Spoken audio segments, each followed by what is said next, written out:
Now, guys, before we start talking about different monetization models, I first want to talk about having a look at your market.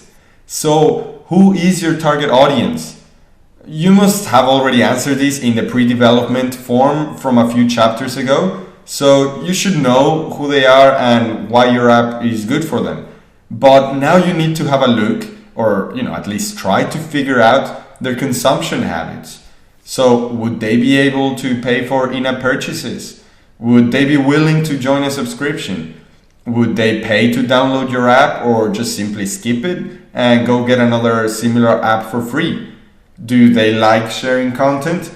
How much time do they spend on their mobile devices? Do they tolerate ads?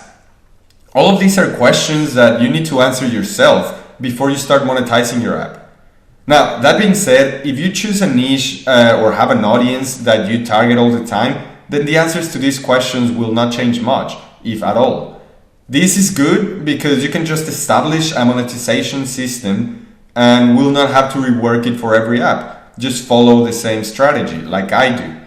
Now, in the pre-development form I showed you a few sections ago, we said that our target audience was boys between 10 and 12 years of age.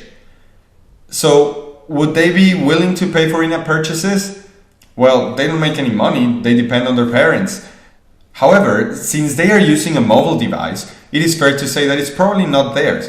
It could be their parents' tablet or phone, or maybe their parents bought them a tablet or phone or an iPod or something like that. And since their parents can pay for in-app purchases and the boys will most likely want the extra features or points that the in-app purchases will give, then my answer would be yes. I think they would be able to pay for in-app purchases with their parents' money. Would they be willing to join a subscription? No, I honestly don't think so. Would they pay to download your app or just skip it and go get another one, similar one for free? Honestly, I think they would skip it and go find a free one. They would be way more willing or likely to pay for in-app purchases than to purchase the app. So I would just upload the app for free. Do they like sharing content? Yes, I think the majority do. They may not share as much as girls of the same age, but I still think that they like to share content with friends and family, mainly friends. How much do they spend on their mobile devices? This is a bit tough to answer because of course there are so many variables, but honestly, in general, I believe it's several hours a day.